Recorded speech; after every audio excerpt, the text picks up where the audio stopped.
Stop the madness. Keep it 100. The best talk show on the web is here on STMK Radio 100 with your hosts, Sean L., Let, and Tone the Stone. Come join us from 6 to 8 p.m. Mondays through Fridays.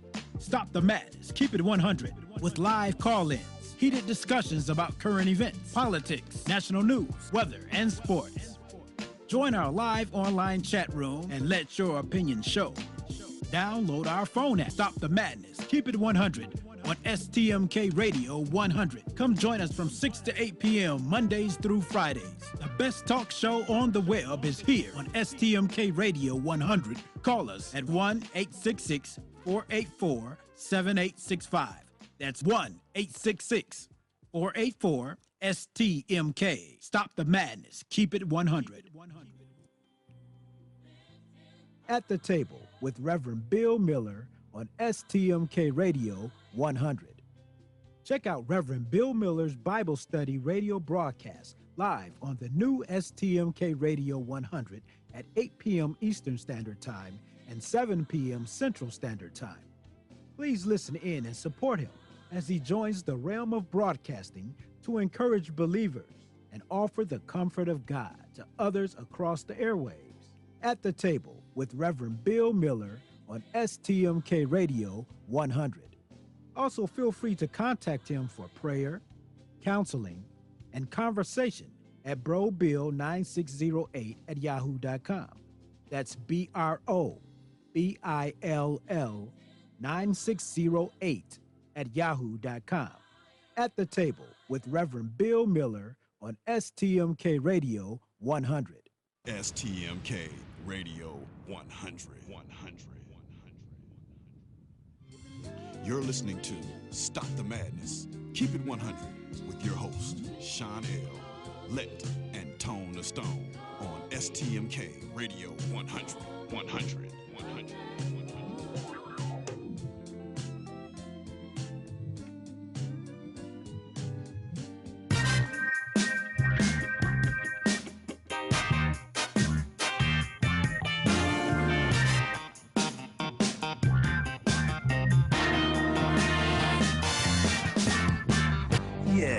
This is a PSA, a public street announcement. You are now listening to a Kickback production. Light up your L's, lean back, and listen.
Welcome tonight on Stop the Madness, Keep It 100. We're going to revisit the 57 mayoral race here in Cleveland, Ohio.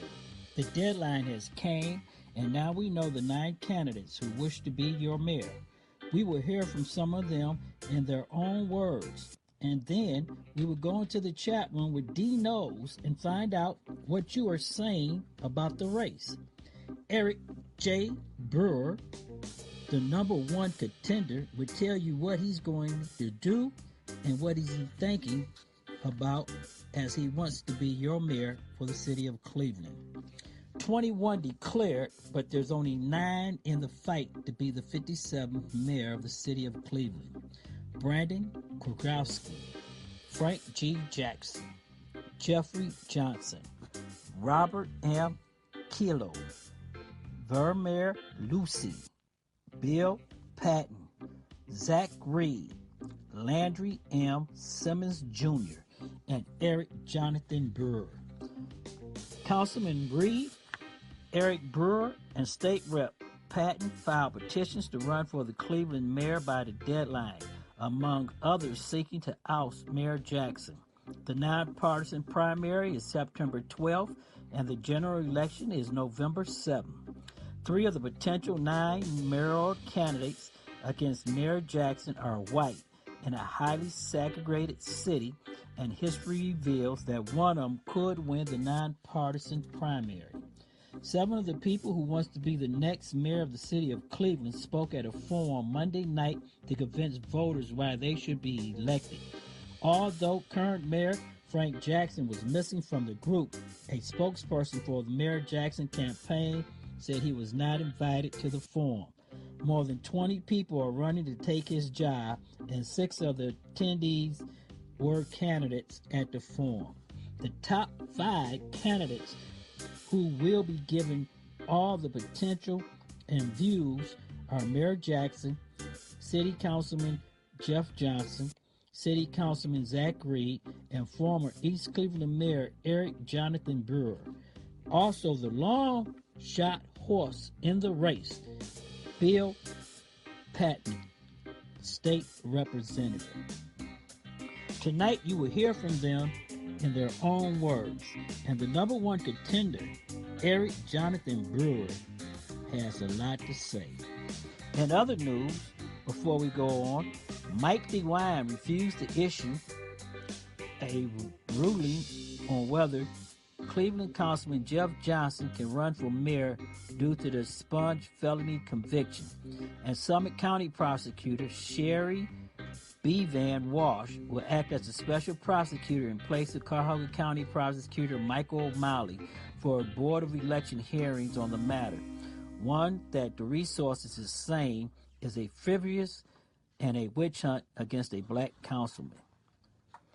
What's going on in the mayoral race? We're going to hear from the candidates themselves. So I want everybody to sit back and let's take this ride, and our correspondents and everybody to listen. We're going to let the candidates speak for themselves and tell you where they're coming from. The media, I wanted to talk to the residents and the people of the city of Cleveland, and I announced to them that I'll be in the race for mayor in 2017 for my 4th term. All right.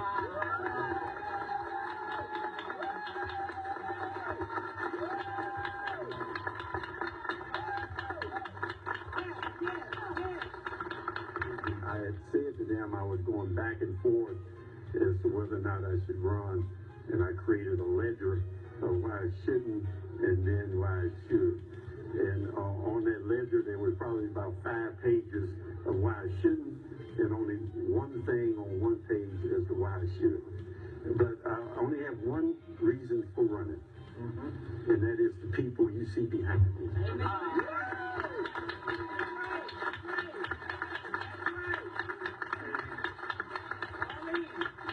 I could not just for my own comfort, for my own, security, or for my own peace of mind, just walk away from the issues that they face every day.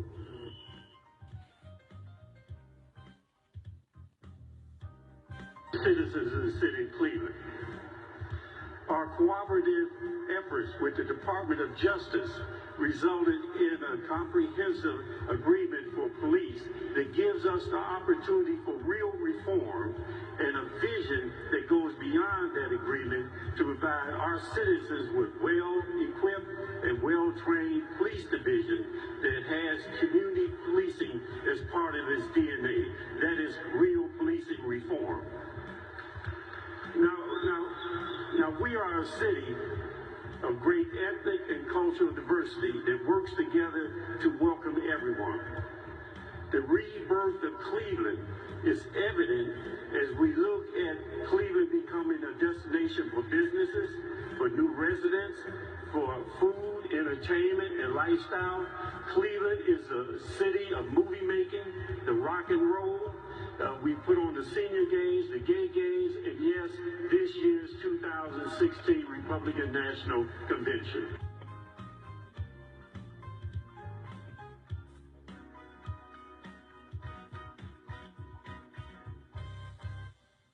Throughout this city, and I talk to the people, I am reminded that we still have a ways to go to become a great city. A truly great city will be measured by the well-being of its people, and particularly the least of us. But I'm not talking about welfare and charity. I'm talking about how do we have everyone participate in that quality of life and the prosperity that this community creates. It's striving for greatness. This is the challenge that we embrace and the struggle and the fight that we take on. We will be successful because we will do it as one community. Now, some of you may have heard about last month's NBA games when the Cavaliers did not invite a nationally known recording artist to sing the national anthem. In this building, we all sang it together. And We can improve this city, but it's going to take someone who can fight. It's going to take someone who can think outside the box, and I believe I am that person. Local restaurant CEO Brandon Krostowski is one of 6 people who attended a mayoral candidate forum Monday night, sponsored by the Ward 14 Democratic Club and the Cuyahoga County Progressive Caucus. I want to change City Hall. I want to open the door, I want to open the windows, I want to get rid of the staleness of 12 years of inappropriate leadership that chooses to put money where it doesn't need to be. And that is in the neighborhoods it needs to be, not downtown. That's City Councilman Jeff Johnson. Each candidate also responded to audience questions dealing with everything from dealing with lead in homes to improving public transportation. Ohio City resident Robert Kylo. I'm not here to be served, I'm here to serve. And there are issues in our city that are way too important to be playing political gamesmanship. There's over 130 individuals that were cut down by violent crime last year, and that number is soaring. Former East Cleveland Mayor Eric Brewer. I have covered every mayor as a journalist since Dennis Kucinich. I used to shoot pool with Carl Stokes, and I've even covered this particular mayor. So I've got a lot of experience walking in the door day one. Businessman Tony Madelone. I see all the trolls on Facebook, and I see them on Twitter, and I see them in the editorials on Cleveland.com, and I think, well, we can talk about it, or we can do something. We can change it. So that's why I'm running for mayor. And Cleveland Councilman Zach Reed on why he believes the city's population is declining. They're moving to the Maple Heights. They're moving to the Zephyrs. Why? Because their belief is that it's safer over there. I've got a plan for this. Because you cannot have prosperity without safety people. I think the mayor's in trouble, Doug. Whole lot of trouble. You think?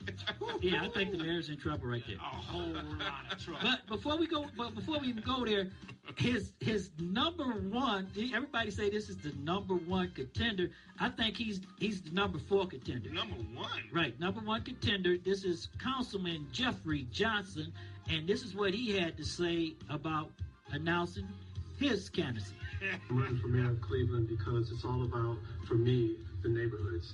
City Hall has forgotten what's going on in the majority of neighborhoods in our community.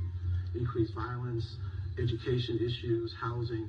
It's important for us to first focus on neighborhoods, to develop our neighborhoods socially and physically, and I believe that has not been done by City Hall. It's my belief that as mayor of Cleveland, that we have to change the philosophy of City Hall.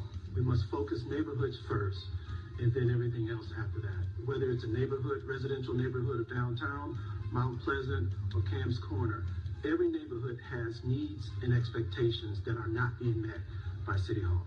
In my career, I've shown that I will not fear speaking truth to power. And the other thing that I think individuals know about me is that I work hard, that I understand government, that through my experience as an attorney as well as an elected official for a number of years, I do know how to use government to make change in our community. Well, because there is a guy that's coming with 6 guns, a bazooka, and he's getting ready to step all rocket in. launcher and everything. You know, there's 2 contenders, and you know what? In the chat room and on Facebook Live and YouTube, welcome to join us on Stop the Madness, Keep It 100. But everybody has to understand, Brandon Kroslowski, the president and CEO of Edwards Leadership and Restaurant Institution, he's going to stand up and try to be the #1 man, but he doesn't want to go into police reform and talk about certain issues. Why not? Because he wants to talk about what he did for the neighborhood and what his plan is. He doesn't want to be controversial. But we have a guy that is going to come in and smack his opponents right in the mouth. We're talking about the former East Cleveland Mayor Eric Brewer, who announced his campaign on his Facebook page. Watch out. And he went in. You understand when I say he went in? He took the gloves off. Okay, he took the gloves off. And I want everybody to hear him in his own words. Here we go. Certain petitions are being circulated by Angela Davis. I intend to go official this week. I guarantee Frank Jackson will not like my announcement. I guarantee Jeff Johnson won't. I guarantee Zach Reed won't. I guarantee anybody who's thinking about putting their ass in that race will not like my announcement, because I want to bring accountability back to Cleveland government. Don't think that. I think if the mayor's at 148, I think that should be the highest salary. And if it's some extreme circumstances for people to make more, because in reality, they tell you, well, we got to attract the best and brightest minds. Really? So we got the best and brightest minds. We just asked for 2 tax increases. We got failing schools. The same best and brightest minds getting all this money double dipping. They got a screwed up police department with over 600 reports that the FBI found of police criminal conduct.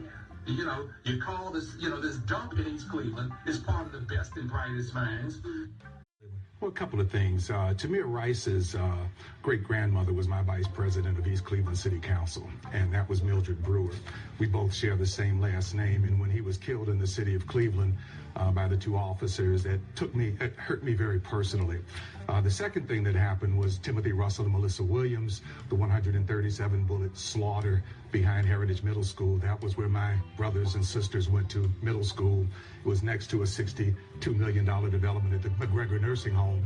So for me to see those types of things happening and to know that I had left an order for East Cleveland Police that if another police department caused the death of another East Cleveland resident or a death in East Cleveland, they were to be arrested, and to not see that happen when those that horror took place in that city, it just kind of motivated me to say we've got to do something about these the leadership in Cleveland. The first day is to find out where all the keys are, make sure all your employees that you've brought in are sent to their offices. But some of the things that I'm going to take a look at would be putting physicians on EMS squads. When Huron Hospital closed, what happened is that we lost the #1 gunshot wound trauma center in the state of Ohio. And so what's happening now is that people are dying on their way to the hospital or dying before they get to the hospital because they're not getting the type of medical treatment that they need. So I want to put physicians on EMS squads. I want to look at putting mobile clinics in the city.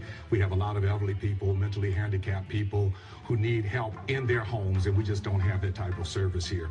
And with the cuts that are being discussed in Obamacare, there's a 1953 law that allows city councils to pass a property tax for $1 per thousand. So if you own a $50,000 home, it's $50 a year for free medical care. And we just have not kind of massaged that 63, almost 64-year-old law to implement it in Cleveland as a way of increasing the quality of life for the people here. What's going on in the city of Cleveland? Frank and I were friends. We both went into office together in 2006. We met 1 month after we took office to just have some discussions about mutual issues that involve the city.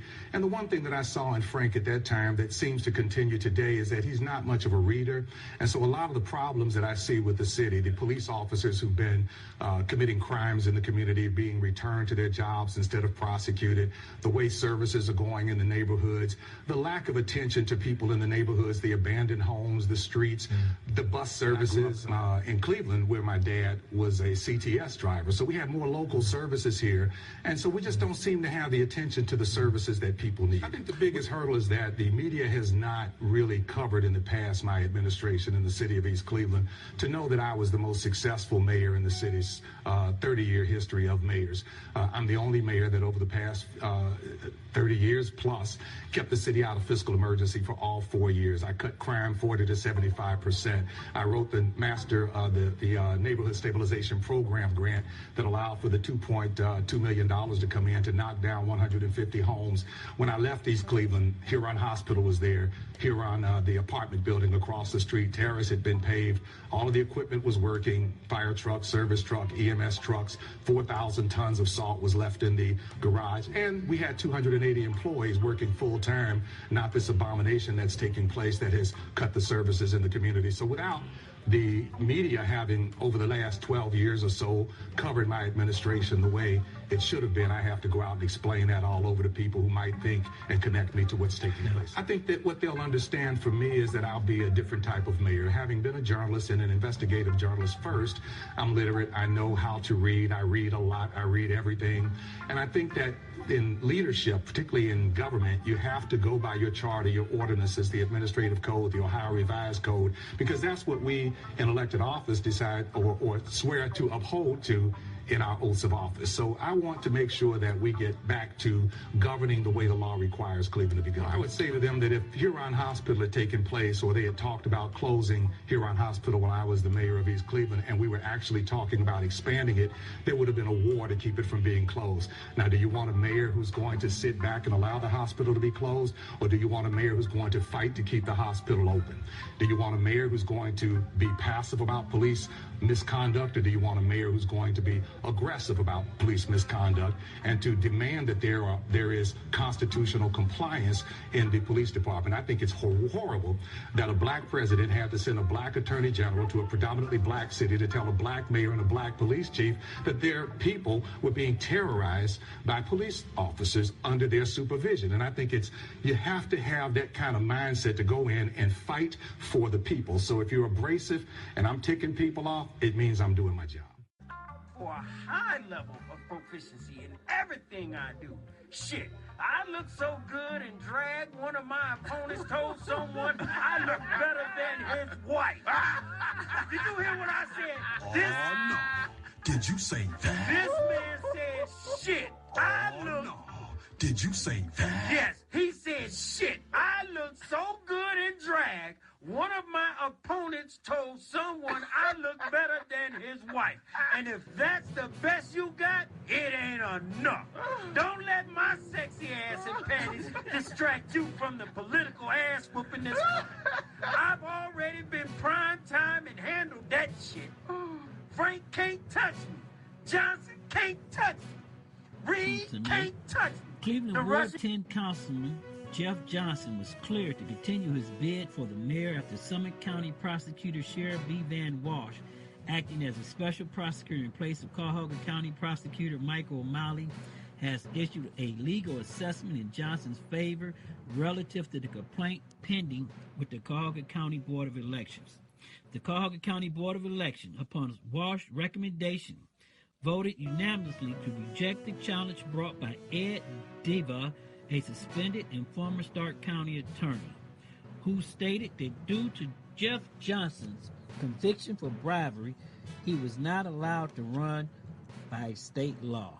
The ruling states as following: Jeff Johnson was not convicted of bribery, and his record for extortion was expunged and removed, and he received his law license back from the Ohio Supreme Court.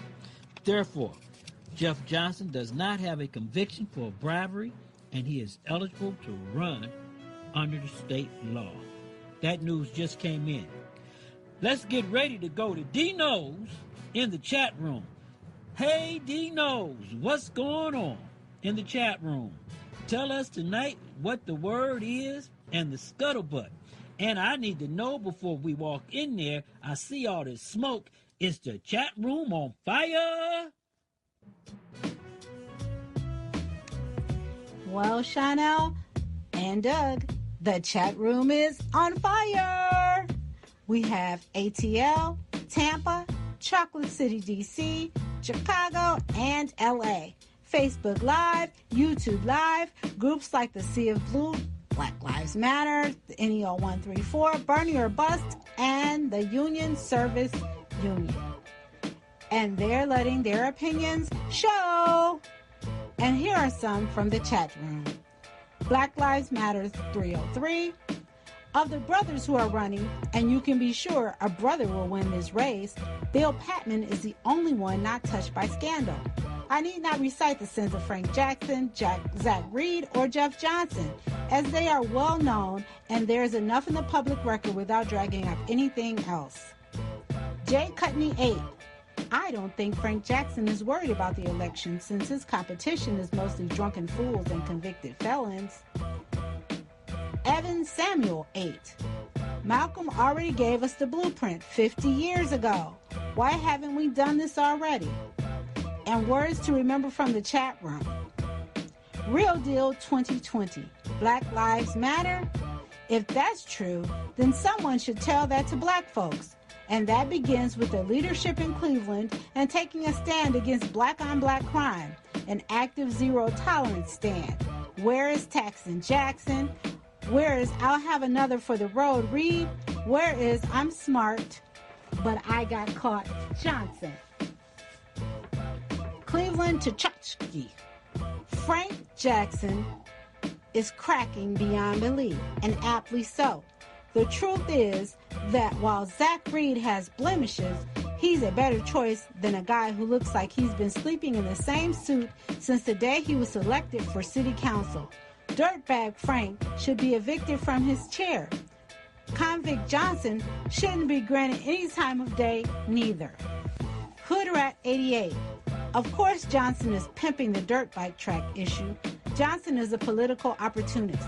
He used the same tactics in opposing the recent Quicken Loans Arena request for capital improvement funding. This is typically Johnson's modus operandi. Frankly, as a convicted felon, he should be legally barred from serving as councilman and never should be allowed to be mayor. This city and region have struggled to regain credibility and status. Electing Johnson mayor would be a major setback. Cheetah K. Frank Jackson is the best choice. He has held the city solvent. In his time, he has built up downtown and University Circle. The black neighborhoods have suffered a little during his administration, but honestly, is that his fault? The schools have declined since the 80s. He has my vote. R. Russell, Zach Reed is my guy. Now on the lighter side. Funny Side 909. A man came home from an exhausting day at work, plopped down on the couch in front of the television, and told his wife, "Get me a beer before it starts." The wife sighed and got him a beer. 10 minutes later, he said, "Get me another beer before it starts."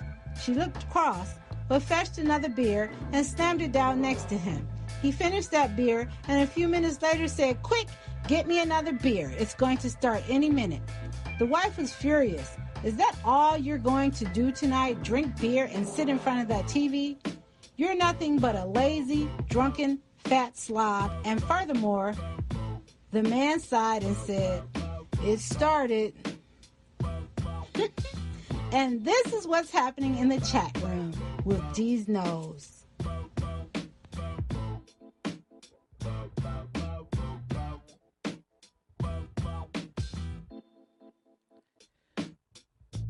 Hey, welcome. Facebook Live, YouTube, Snapchat. And I see Burnett L. Turner, Columbus, is in the house. Thank you for joining us, Burnett. I'm going to talk about some politics later on in the show. Maybe you'll call in and give us some of your wisdom right there. We have some more breaking news right now from the Cuyahoga County Board of Elections. They have issued a revised list of the candidates for the 2017 mayoral election here in the city of Cleveland. And as I stated earlier, Councilman Jeff Johnson was cleared to run by the ruling that they just came down with. The special prosecutor ruled in his favor. We'll be talking about the race and the weeks coming up of what everybody's going to be getting into. And we want to know if it's going to be the old guard or if it's going to be the new guard, the new movement. Bernie will bus people that's coming in. Frank Jackson got the old voters and stuff. You got a lot of young people running for council, and we got the breakdown from the mayoral elections for the last two cycles.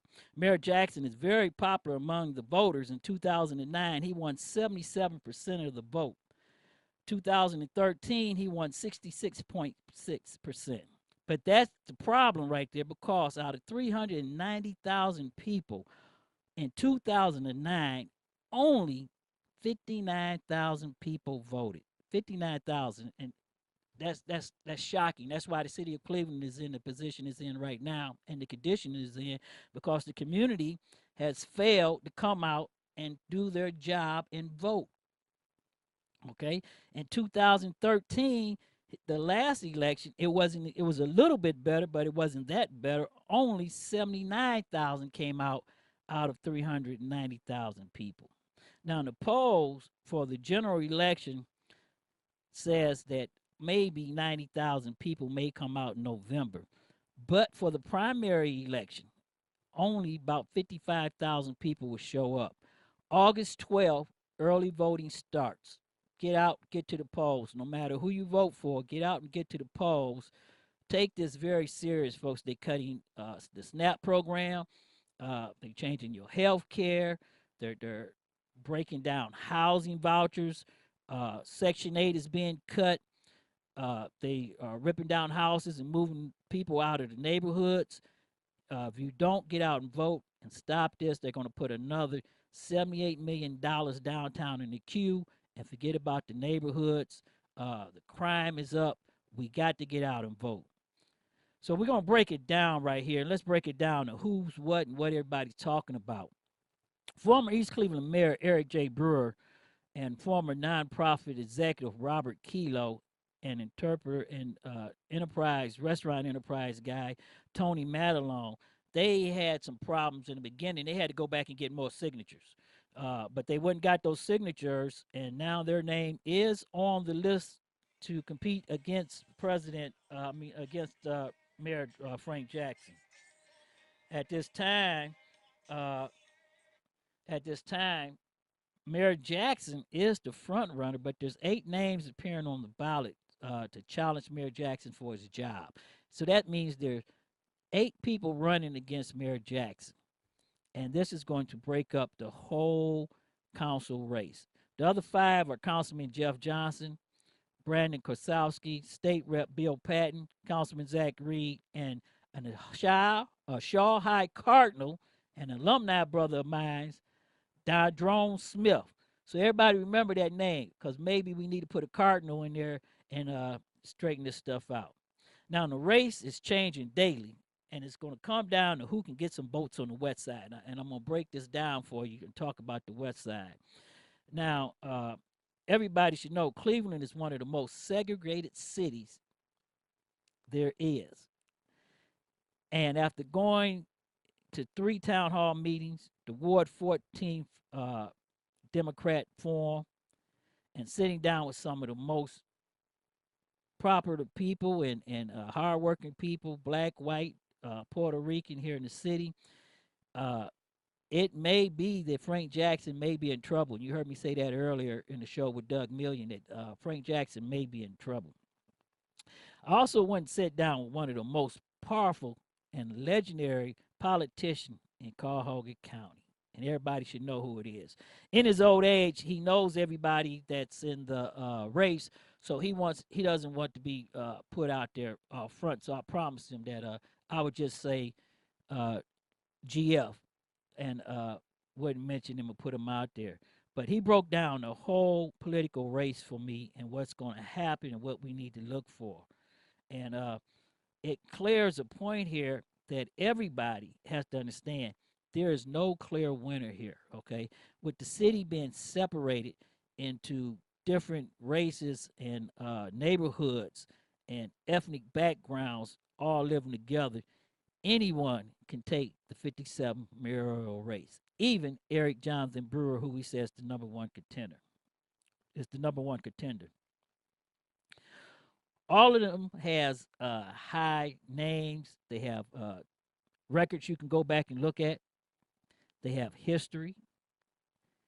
One of them may take high enough votes or numbers, uh, like Mayor Jackson right now is the incumbent, and the other two spots may be open. But you have to remember, only two can run for mayor after the September primaries, and whoever goes in has to get over about 30,000 votes or more, because Mayor Jackson got a lot of votes and a lot of people behind him. He has the business people behind him.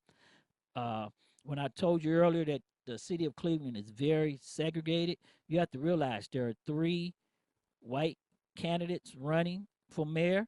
So they're going to take the west side, and if they don't, if they get the west side and take half of the votes, you have to remember one thing: Mayor Jackson is going to get votes from the business people, okay, and some from the voters on the west side. So that's where the problem comes back in on the east side, because Jackson is known by a lot of people, and he has money in the bank, and he has the old people who comes out to the polls during the primaries and vote. That's why the east and west side is broke down, and it's very, very hard for anyone to challenge Mayor Jackson with the business people behind him, and he's getting votes on both sides of the river. So Mayor Jackson will probably be one of the two contenders for the 57 mayoral race after the election in September. Also, the community has to get out and start voting. I told you August 12th, early voting starts. Okay. I don't care if you're a Democrat, I don't care if you're Republican. I got some burn your bus people in the chat room. You heard some of their opinions. We got a mess, folks. And it's time to stop talking Republican. It's time to stop talking Democrats. It's time to start talking black. It's time to start talking white. We're in this together. It's a have or have not. If you don't have no money, well, you can sit at home and buy everything from a bank account or with credit cards. Well, you're in the same boat as the poorest person is working out there 20 hours a day. Okay, so let's just keep that together and keep it for real. Let's keep it up. We have a lot of people running for office. The governor can't run for office. You need to think about that, because Columbus is talking about cutting more funds to your cities. And I don't care if you're Republican, or if you Black Lives Matters, or if you a clean police officer, or any other law enforcement officer. When they start cutting funds to cities, that means that your safety forces budgets is going to get cut. Your jobs are in jeopardy. We just went through that in the city of Cleveland, and that's why Mayor Jackson has to answer for some of the things that he's done. Now he's running around out here. He's paving the streets, cleaning the sewers, trying to spend all this money that he says, buying new police cars. Okay, but it's too late for that. Okay, crime in Cleveland is at an all-time high. The Cleveland Police Department is down almost 500 police officers. They had 3 layoffs. They never made up for those layoffs. It's too late for Mayor Jackson to come out now and start paving the street and tell you it's okay, vote for me. So you need to start looking for another person to take his place. I already told you that the following people, and Eric Brewer came on, and I understand a lot of people, we're going to talk about that later, but a lot of people came back to Eric Brewer. But I already told you on the previous show, if you go back, Mayor Jackson has to go. I already told you that our safety director, we haven't seen in 4 high-profile cases. We're paying him over $100,000. He is the supervisor of Chief Calvin Williams, and we have a subordinate standing in the cameras telling you what the policy of the safety forces are in the city of Cleveland. That's unacceptable. Michael McGrath, I know him. He was my chief. Everybody know it. But guess what? He needs to submit his resignation immediately. Marty Flash, he needs to submit his resignation immediately. Mayor Jackson needs to be replaced. Period. When they failed to activate the reverse 911 system and left everybody in Ward 8 and 9 in churches with a madman running around with a gun on Facebook Live talking about he killed 14 people, and then he got out of his car and shot a citizen in the head that was walking down the street. That was the cake, folks. People in Ward 8 and 9 need to be out in droves, early voting, replacing Mayor Jackson, Calvin Williams, Wayne Drummond. I can go down the line. It's time to get the old guard out and replace them because they're not looking out for the people of the city of Cleveland. They're only looking out for themselves. I remember a time when I was on the Cleveland Police Force that the supervisors and the command staff, they looked out for the city. Mayor White, they may not have looked out for the patrolmen, and we may have had our fights, and they may have cut our pays and looked out, but they looked out for the people of the city of Cleveland and made sure that they got the service that was deserved. When the last time you seen 15 police cars come into the area where the gang members are hanging out in the park and jump out of the car and grab them gang members and take the park back? Wherever our kids is going to go. If the police leaves the park, the rec centers, the neighborhood police stations, who do you think is going to take their place? The old people sitting on their porch and locked up in their houses behind bars. I walk through a certain neighborhood, they living like they're in prison. It's time for that to change. And I mean change immediately. It's time for the community to step up, and it's time for us to replace them. I have no bones about it. Calvin Williams used to be my supervisor. He was the chief before I left. We are good friends. I know that he's a hometown boy. I know that he grew up in Cleveland. But the problem is on the police department that minorities have forgotten their role and why they was put on the police department. That's why the community feels victimized, and putting Calvin Williams out front telling us everything's going to be okay and he's going to make that change is not cutting the mustard. They have to go. I keep saying this over and over. I'd like to welcome Tampa, Florida. We're going to be live in Tampa later on in the show. Our 17 cities are signing up with us. San Francisco is on. And welcome Ron Campbell, great guy who served his community very well. Carl Dooley, thank you for joining us. We have a lot of people on the chat room on Facebook Live. I'd like to thank all of y'all for coming on. Gerald Hall, thank you for coming with us. You're going to have to come in Studio 51 and sit with me, Gerald, so we can have a little fun together right here. But I'm going to go back into, I'm going to quit preaching to everybody because y'all know where I stand on that. So I want to go back into this right here. Jeff Johnson is in a whole lot of trouble, okay? I was in his ward last week. He's not even going to win his ward. Half the people in his ward is refusing to vote for him, and that came out of their mouths. So Jeff Johnson may be wasting his time running for mayor. Zach Reed should take his ward, okay, but he got a lot of problems, and I don't know if he can get any votes on the west side. With all the murders going around Zach Reed's ward and up in that area, he has to answer for it. His record on council, he has to answer for that. His DUIs and his fight with the police department, he has to answer with that. And it's going to be a long walk for him. He probably can get over it, but it's going to be a long walk for him, okay? But the guy that I want to tell you about that the election board just told us that he made it. And believe it or not, he made it before everybody else because he put his petitions in way early, but we never knew this.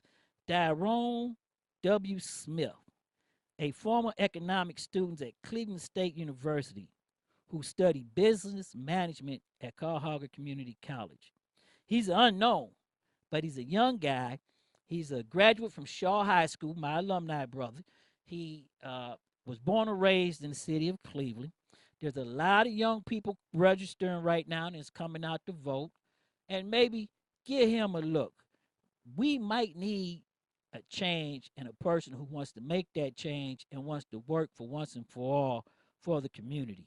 Look what's going on in the presidential realm, okay? This is crazy. We got people sitting there telling us that it's okay for them to sit with the Russians. That's crazy.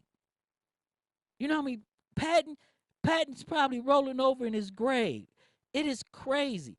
I don't care where you stand at. People, come on, we got to stop this. Okay? Country first. What happens if we go to war with North Korea?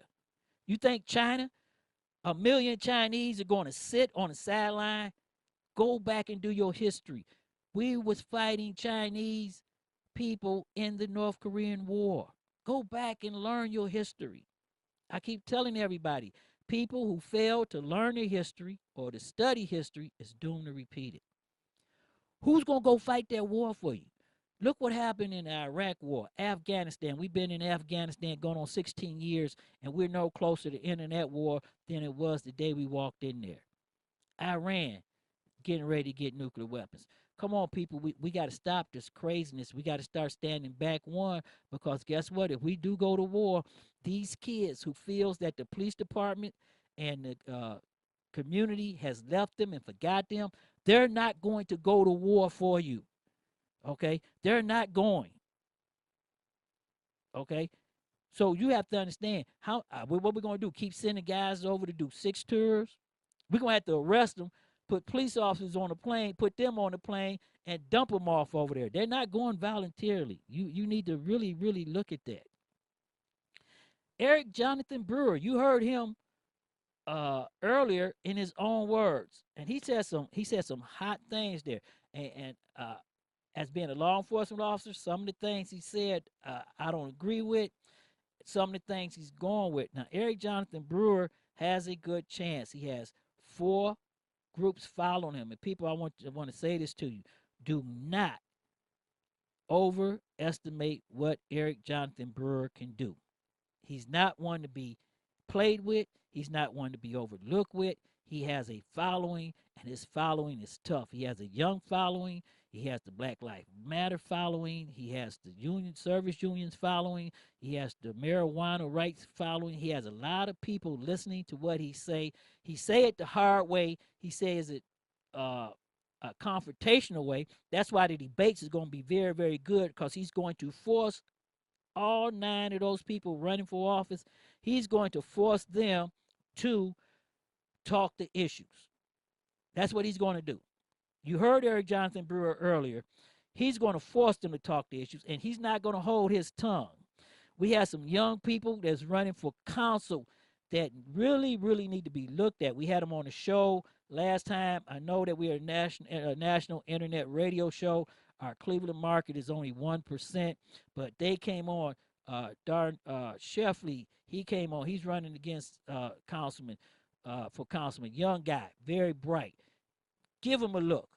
It's time for a change. We cannot keep going status quo. Look at these young, bright guys who went to school, who did everything right, who came back, didn't leave the community they grew up in. They have coming back into their community, and they want to serve their community. And I think we ought to give them the look and give them the chance to give back to their community like they want to. Think about them young guys. Roland Mitchell. Think about Roland Mitchell. He's another great guy who's running for council. You got Bizarre Jones. Think about him. They bringing in a lot of people to register. I hope they get our young people involved, get them registered, and they can make that change. I hope they do get on council, because if Mayor Jackson do get back in office, somebody has to make him get to the neighborhoods and invest money in the neighborhoods and look out for the community. And the status quo with Reed Johnson, Ken Johnson, and all the rest of them, Jeff Johnson, it's got to end. We can't have status quo no more. Facebook Live, I'd like to thank you for going on. And yes, somebody in the chat room said there's going to be mudslinging. Eric Jonathan Brewer is going to bring the A game. And I'm going to tell you this. I had some furious debates with him, and it's going to bring some A game. Now, we got one, like I said, Eric Jonathan Brewer. He's the ex-mayor of the city of East Cleveland, for all the people that's with me from my national show. And I want everybody to know, I told you about the coalitions and the issues that he's going to do.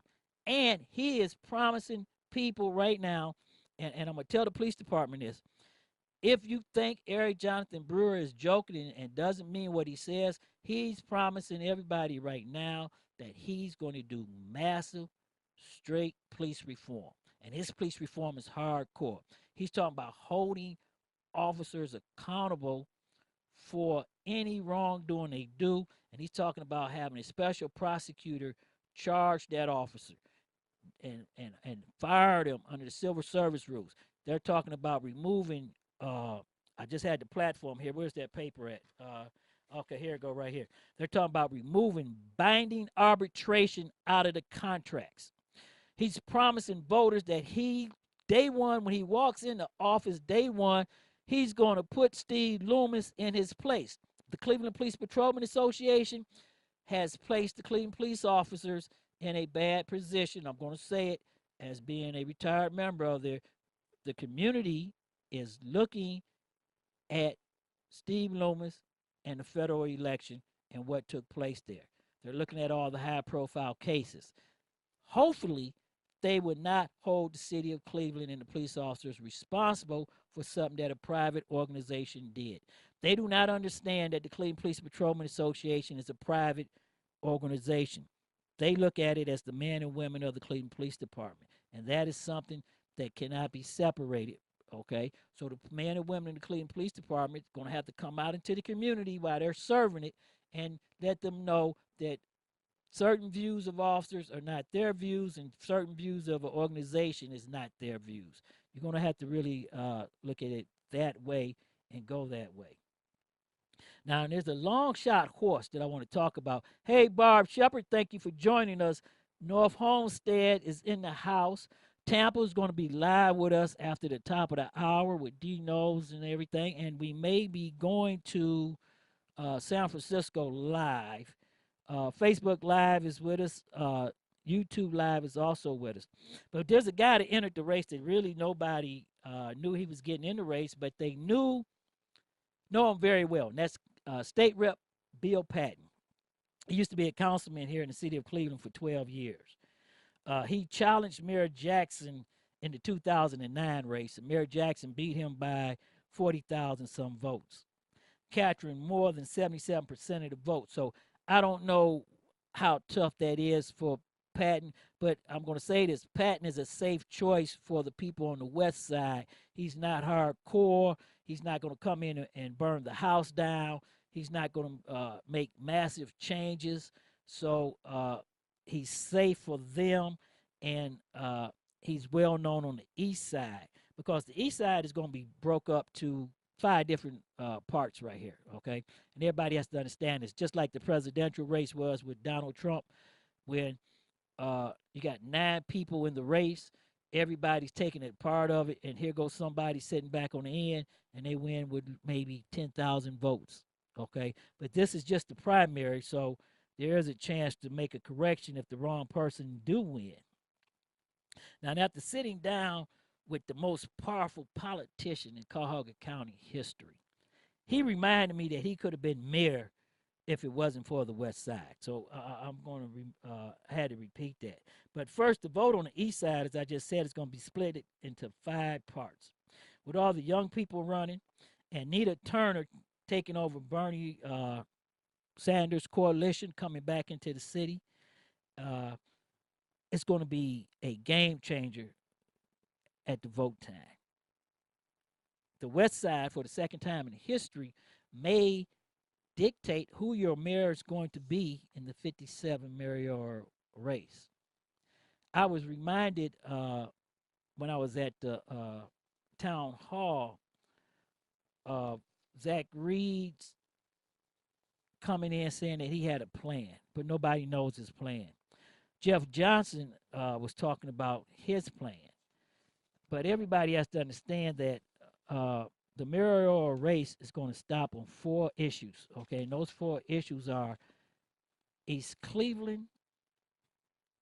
Are we going to annex East Cleveland?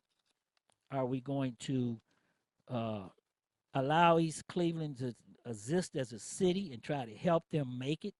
So that's a big issue that's coming to us after the 2017 election. The poor schools and the budget cuts from the state, that is a big issue coming to us during the 2017 election. And the taxes, service, and the crime, that's going to be a big issue. And the biggest issue is going to be police reform.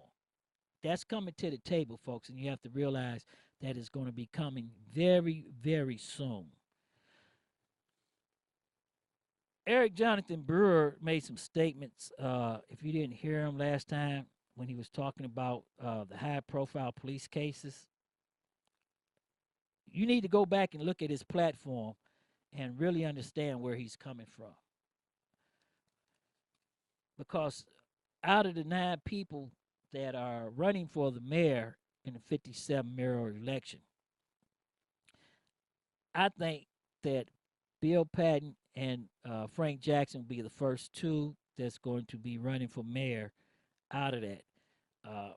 I'm not discounting Eric Jonathan Brewer.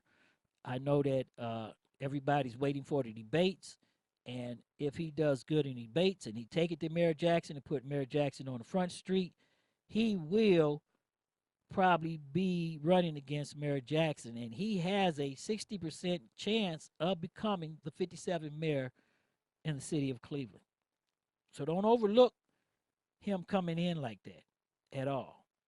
But what we got to do right now, we're going to go pay some bills. I want you to stay with us, because we are going to come back and we're going to talk about what's happening in the Trump world, and we're going to talk about our president, Donald Trump, and them playing with the Russians. So don't go nowhere. And James, I want you to stay with us too, because I got something special just for you. We mixed up. The president's son. I'm Ed Donahue with an AP News Minute. President Trump says his son did nothing wrong by meeting last year with a Russian lawyer. I think from a practical standpoint, most people would have taken that meeting. It's called opposition research, or even research into your opponent. Senate Judiciary Committee Chair Chuck Grassley says he plans to send a letter to Donald Trump Jr. to ask him to appear before the committee, possibly as soon as next week. The Senate health care bill has been revealed, and Majority Leader Mitch McConnell is hoping for a vote next week. I'm sure that members will have more ideas about how we can improve this draft. The only way for anyone, Democrat, Republican, or Independent, to have that opportunity is to vote yes on opening the debate. The 39th president is in a hospital in Canada. Jimmy Carter is being treated at a Winnipeg hospital for what is described as dehydration. The 92-year-old former president is in central Canada to help build houses for Habitat for Humanity. That's the AP's Warren Levinson. I'm Ed Donahue. Napa know-how. Any car brave enough to withstand a decade's worth of multi-state family voyages is worth treating to some quality parts and Napa know-how. Coolant for the Death Valley trip, wiper blades for the Pacific Northwest, air fresheners for the Southwest chili cook-off. Yeah, with some quality parts and a little Napa know-how, you can keep your road warrior running longer, stronger, for many more vacations to come. That's Napa know-how. Napa know-how.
A great business needs a stunning website.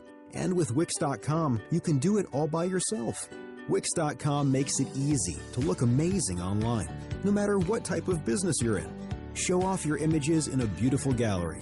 Grow your contact list and get all your social media in one place, just the way you want. Your customers are going to love it. So, what are you waiting for? Show the world what you can do. Stop the madness. Keep it 100. The best talk show on the web is here on STMK Radio 100 with your hosts, Sean L., Let, and Tone the Stone. Come join us from 6 to 8 p.m. Mondays through Fridays. Stop the madness. Keep it 100 with live call-ins, heated discussions about current events, politics, national news, weather, and sports. Join our live online chat room and let your opinion show. Download our phone app, Stop the Madness, Keep It 100 on STMK Radio 100. Come join us from 6 to 8 p.m. Mondays through Fridays. The best talk show on the web is here on STMK Radio 100. Call us at 1-866-484-7865. That's 1-866-484-STMK. Stop the Madness. Geico presents Sharing versus Oversharing. Earlier this week, Claire Tippins shared a princess nickname generator, 3 pictures of her dog wearing a tutu, and 2 online quizzes, including, what candy is your dream castle made of? Claire, your sharing has tipped the sugar scale and turned into oversharing. But have no fear, princess. Geico has something worth sharing with your internet kingdom, like how you could save hundreds on your car insurance just by visiting geico.com. No magic wand required. Geico, 15 minutes could save you 15%. At the Table with Reverend Bill Miller on STMK Radio 100. Check out Reverend Bill Miller's Bible study radio broadcast live on the new STMK Radio 100 at 8 p.m. Eastern Standard Time and 7 p.m. Central Standard Time. Please listen in and support him as he joins the realm of broadcasting to encourage believers and offer the comfort of God to others across the airwaves. At the Table with Reverend Bill Miller on STMK Radio 100. Also, feel free to contact him for prayer, counseling, and conversation at brobill9608@yahoo.com. That's BROBILL 9608@yahoo.com.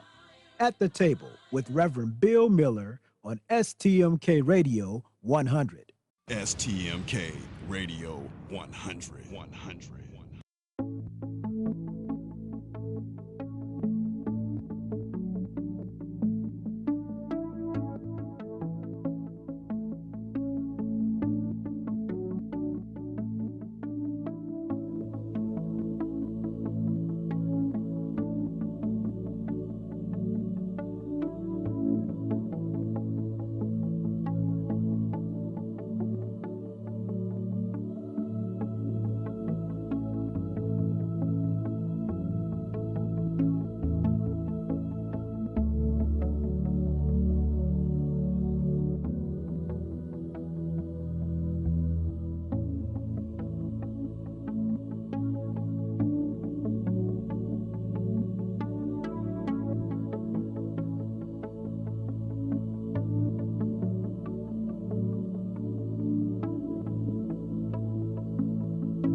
listening to Stop the Madness, Keep It 100 with your host, Sean L. Let and Tone the Stone on STMK Radio 100, 100, 100.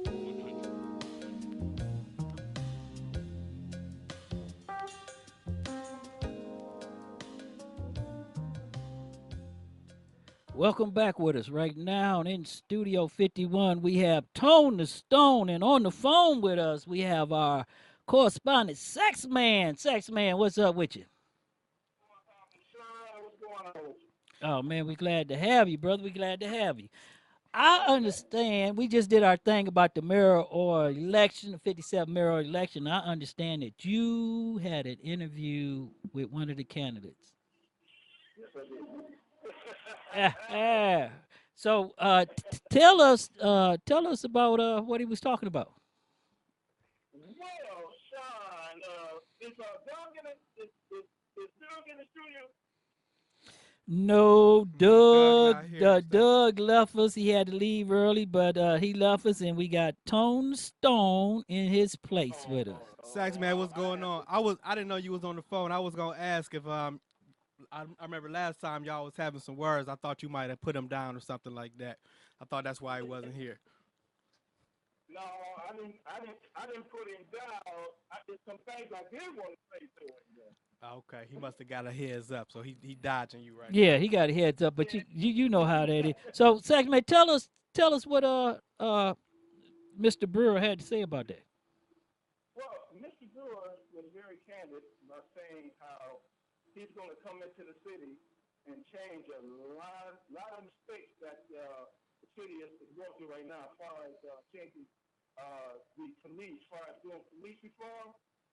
And I spoke with him, and I said, well, wouldn't it be easy for you to do police reform starting from the top down? That's with the mayor on down to the standard police patrolman. And he agreed, and he also said that he's going to bring money back into the city by getting rid of certain programs in the department that's unnecessary. So, how long did you talk with him? I spoke with him for about an hour. Okay, so you know he made the list. So right now, tell me what the people are saying about him. Well, a lot of people think he's going to do a good job if he becomes mayor of Cleveland. A lot of people think that he's going to do a good job. I'm one of them. Because I do understand where he's coming from as far as police reform and as far as making changes with the I forgot how he put it. It was a way he put it that had me understand that there's programs out there that the mayor knows about, but he's not setting up these programs.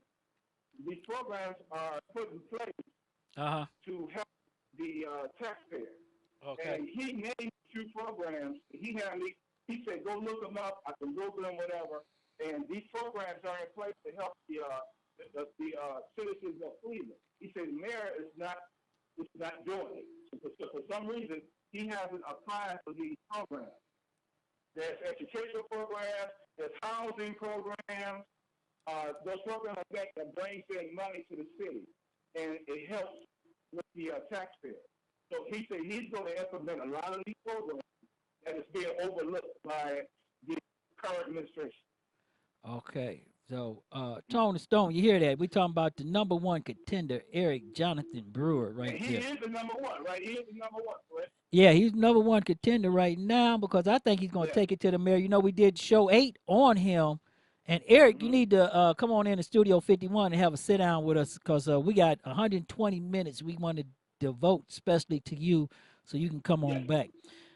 Sax man, the other thing that everybody wanted to talk about was some of those cases that was coming up. And but since we're going to be going to Donald Trump in a minute, what you think about Comey being fired?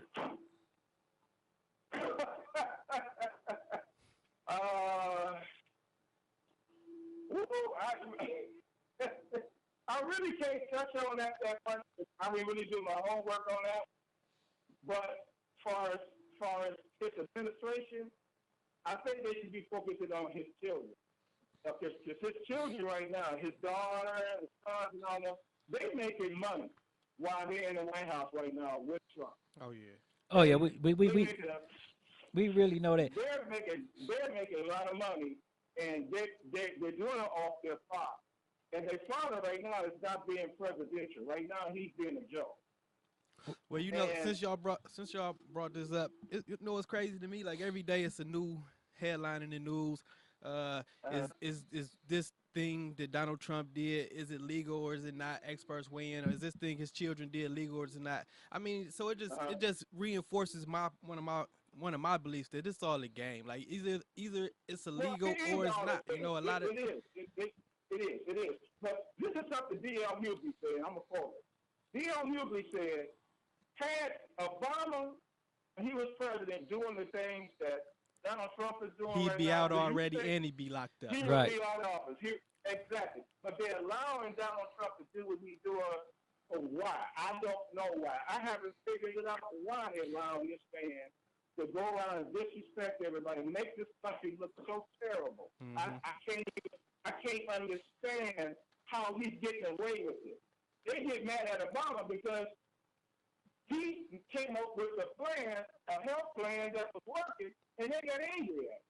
Right. But here, this guy ain't came up with a decent plan yet. He's been in office, what, 120 days? He came up with that yet, and they okay with him. Well, Saxman, Tampa Bay is trying to hook up with us, so we're going to have to get back with you, and thank you for giving us some love. And next week, man, you know, you're going to have to try to get into the studio because everybody in the chat room is yelling about you coming into the studio with us. But keep it on the low because Doug, you don't want them running high. Yeah, we Doug want to be in here with you. Yeah, but see, I already told Doug I'm going to make him my first homicide victim. Because I'm training, and I'm going to learn, and I'm going to work on him. He's going to be my first homicide victim. All right, Sax, man, thanks for calling us, my brother, and showing us the love. Okay, that was Sax, man. Hey, for the people on Facebook Live who want to call in to the show, the number is 1-866-484-7865. But don't call in just yet. I'm going to let you know when to call in because we're getting ready to go to Tampa Bay live. And Tony Stone, I'm glad that you are sitting here with us today. I'm glad. So what's happened with it, your brother? I'm glad you got in here with us. Oh yeah, you know, I can't miss it. I missed too many days from the inception. So you know, I got to be here every chance. Hey, that is good. On the telephone with us live is D Nose from Tampa, Florida, at the Cowell's family reunion. What's up there in Florida? What's up? We're just here for our reunion. I got my girls with me. Hey, y'all. Hey. So, is the party on in Florida? Not yet. We're just warming up, but we ain't got there yet. We have a meet and greet at about 7:30, and that's when we're gonna start having tequila. Oh, y'all gonna have some tequila and on the beaches. Live from our sister city, Tampa, Florida. That's Dino's hanging out with the Caldwell family and the Caldwell family reunion. Hey, tell everybody down there that we send some love from Cleveland. And we like all y'all to party, but remember, drink and drive responsibly. Or get a designated driver in. Right, and watch the beach now. Don't get too suntan. We're going to what is it? The Hard Rock Casino. Oh, that's right. And you know what? Without further ado, Facebook and everybody, let's say happy birthday to Christina. Happy birthday, Christina. All right, D Knows, thank you for getting with us. And okay, y'all have fun there in Florida, and we will see you next week when y'all show us some love. That's right. See you then. All righty. Bye. All right, that was Tampa, Florida right there. Hey, we're going to go right into our thing. I'm going to open up the phone lines right now. So if you want to call in It's 1-866-484-7865. That's 1-866-484-7865. And we're going to go right into our next segment right we now. already knew, Barry, that the President of the United States has a particular skill set, that he's identified an illness in Western democracies, but he has no cure for it and seems intent on exploiting it. And we've also learned that he has no desire and no capacity to lead the world. The G20 became the G19 as it ended. On the Paris Climate Accords, the US was left isolated and friendless. But given that that was always going to happen, a deft president would have found an issue around which he could rally most of the leaders. And he had the perfect one, North Korea's missile tests. So where was the G20 statement condemning North Korea, which would have put pressure on China and Russia? Other leaders expected it. They were prepared to back it, but it never came. There's a tendency among some hopeful souls to confuse the speeches written for Trump with the thoughts of the man himself. He did make some interesting scripted observations in Poland about defending the values of the West, and he's in a unique position. He's the one man who has the power to do something about it. But it's the unscripted Trump that's real, a man who barks out bile in 140 characters, who wastes his precious days as president at war with the West's institutions like the judiciary, independent government agencies and the free press. He was an uneasy, lonely, awkward figure at this gathering, and you got the strong sense that some of the leaders are trying to find the best way to work around him. Donald Trump's a man who craves power because it burnishes his celebrity. To be constantly talking and talked about is all that really matters, and there is no value placed on the meaning of words, so what's said one day can be discarded the next. So what did we learn? We learned that Donald Trump has pressed fast forward on the decline of the United States as a global leader. He managed to isolate his nation, to confuse and alienate his allies, and to diminish America. He will cede that power to China and Russia, two authoritarian states that will forge a very different set of rules for the 21st century. Some will cheer the decline of America, but I think we'll miss it when it's gone. And that's the biggest threat to the values of the West, which he claims to hold so dear.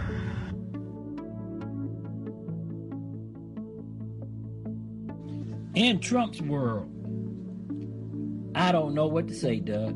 Bush's ethics lawyer, Richard Painter, spells it out clearly that Trump's son is guilty of treason.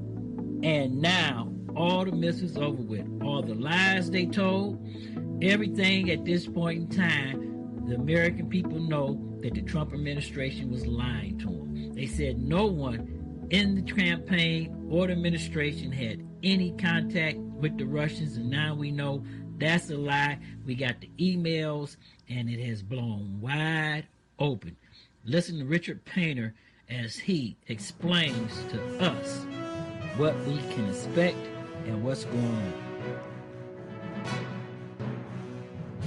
Tolerated this, and if this story is true, we'd have one of them, if not both of them, in custody by now, and we'd be asking them a lot of questions, because this is unacceptable. This borders on treason. If it is not itself treason, depending on whether the New York Times story is true.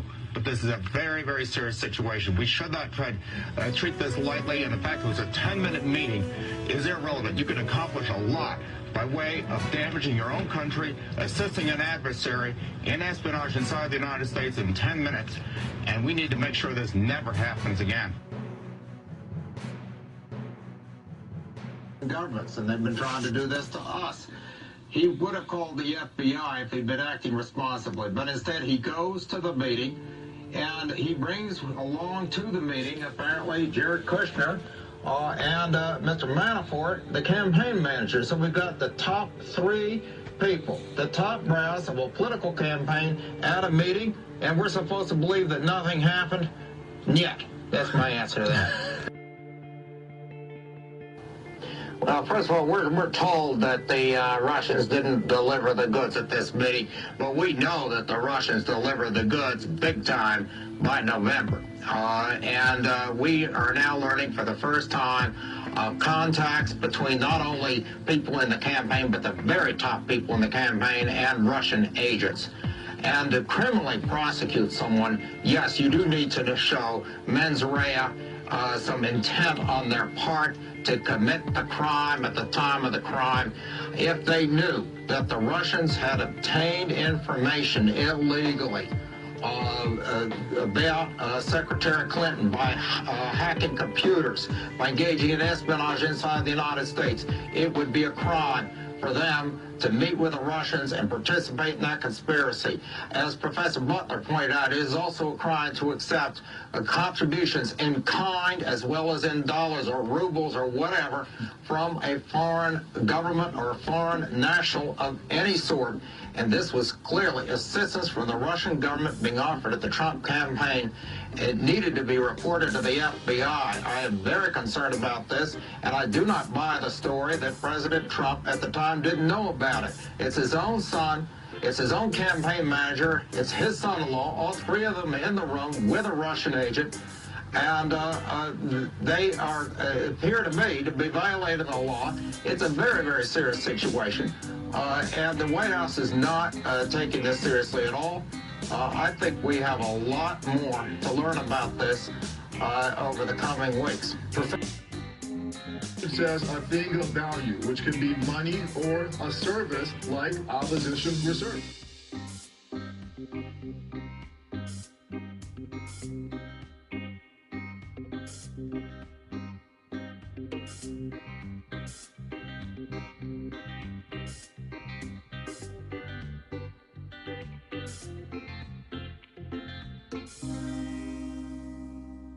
So phony. No, if there are not. It's absurd, and there's no basis to it. With the president-elect just last night, those conversations never happened? Of course not. Why would there be any contacts between the campaign? Chris, this is all a distraction. So no collusion whatsoever between anybody involved with Trump and anybody involved with Russia in the 2016 campaign? No. How many people have to say that there's nothing there before you realize there's nothing there? There is no collusion between me and my campaign and the Russians. But the entire thing has been a witch hunt, and there is no collusion between certainly myself and my campaign. But I can always speak for myself and the Russians. Zero. There has been no obstruction. There has been no collusion. There has been leaking by Comey. But there's been no collusion, no obstruction, and virtually everybody agrees to that.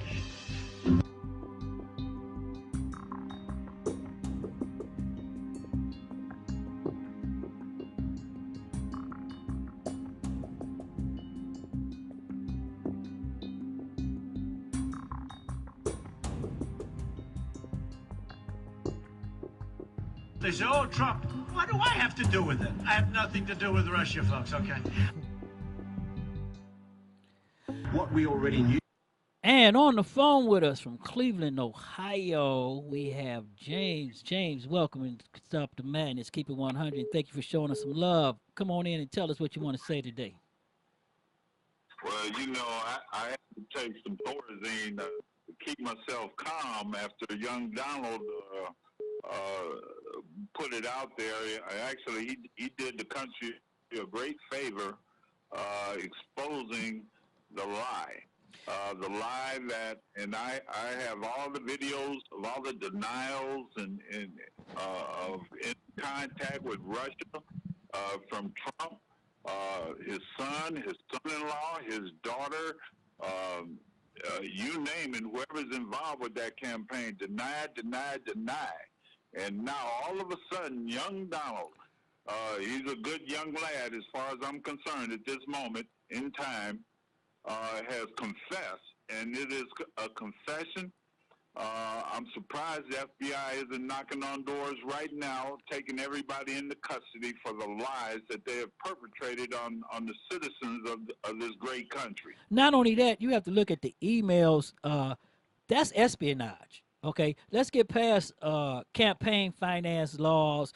Let's get past treason, because it is treason, because Russia is a adversary of ours. But right there, that's espionage. They knew that Russia had information that they illegally broke into, and they knew before the American people did. And that's something that you just said right there about Donald Trump. He was the first person in the United States that knew that Russia was interfering in our electoral process. Well, you know, the evidence is going to speak for itself, and half of this country has been duped by Donald Trump and his dollar bills, as far as I'm concerned. You know, and let me be clear, Sean. I am not a Hillary supporter. I know you're not. I'm a neutral individual, and I look at the issues and the issues only, and whoever speaks right to those issues, that is the one that would certainly gain my support. But let me say this: Hillary Clinton, during the debates, virtually described what was going on the entire time. She told the truth. Not only that, she did tell the truth, and America wouldn't listen to her. Well, you know that's what money buys. Money buys influence. But let me say that collusion that was going on between the Trump campaign and the Russians fed back all these illegitimate stories, fake news, as Donald would call it, to the American public about Hillary and all the things that Hillary allegedly have done. Nothing proven. Even to this day, nothing has been proven. But it's nothing but allegations. There's high money, big money involved in this. Donald Trump is a crook. He is a crook. He's done injustice to the American worker. He's no friend to working people. Let me say this. Well, we already know that they're closing. He didn't save all the jobs that he claimed he did. Carrier, Ford. I think another plant is leaving that he claimed that he saved the jobs for. Exactly. Carrier is a prime example. I'm glad you brought that up. He claimed that he was saving all these jobs, and yet, and I don't have the exact number, but I know at least 600 jobs went overseas after the claim that he done saved all these jobs. So he may have saved a few. I'll give him a couple, but he didn't save all of them. Those jobs left this country. It's documented. It's a documented fact. You know, it's indisputable.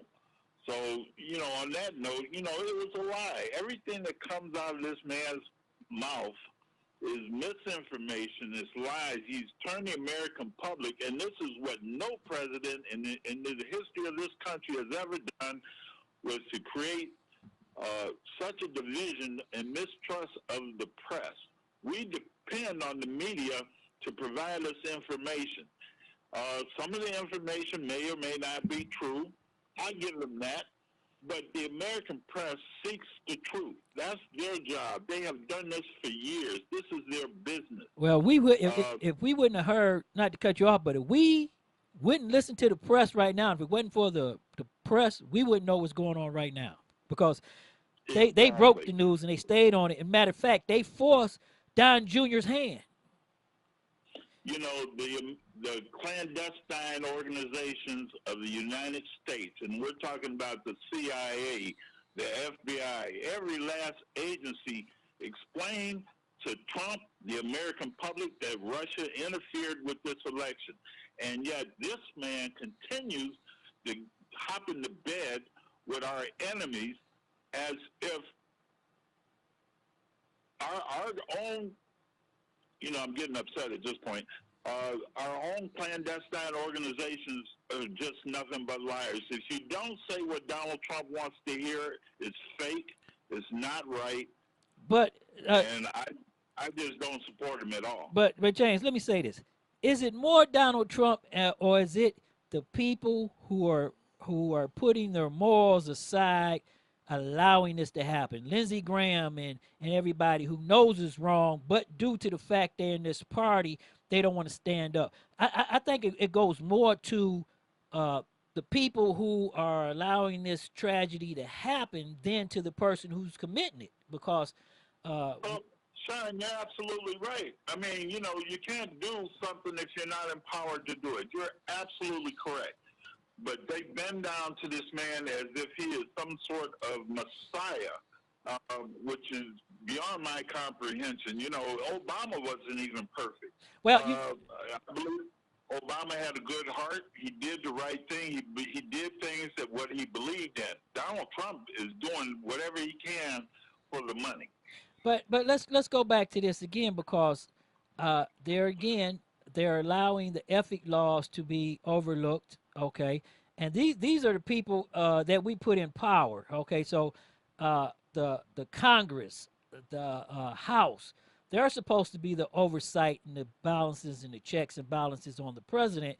And when these people putting their morals aside and not doing the proper thing, I don't have no problem with them coming out against abortion. I don't have no problem with them trying to change laws around. But when you know something's wrong and you turn a blind eye, you just as bad as the person that's committing the wrong. You know, there used to be ethics, and what I believe used to be ethics within the Republican Party. And likewise for the Democratic Party. As I'll say it on any day, no party is perfect. That's correct. But I will say this, that I have seen more corruption come out of the Republican Party. And it is unfortunate, and I hate to say this, but they've been bought and paid for. Well, let me ask you this. So happy.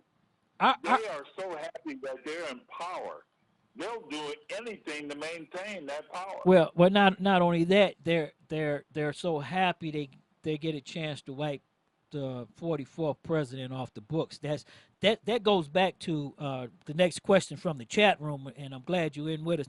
We had two questions from the chat room we want you to answer for us. One, because you are a person who tells what's on their mind, and we don't mind it. The first question is, if the president, what was that, Tony Stone?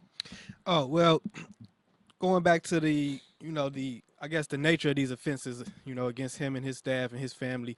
If the president or even a member of his close family, a member of his close and senior staff is found guilty of treason, what is the most appropriate punishment in that case for somebody at that high level of office to be found guilty of that crime, treason?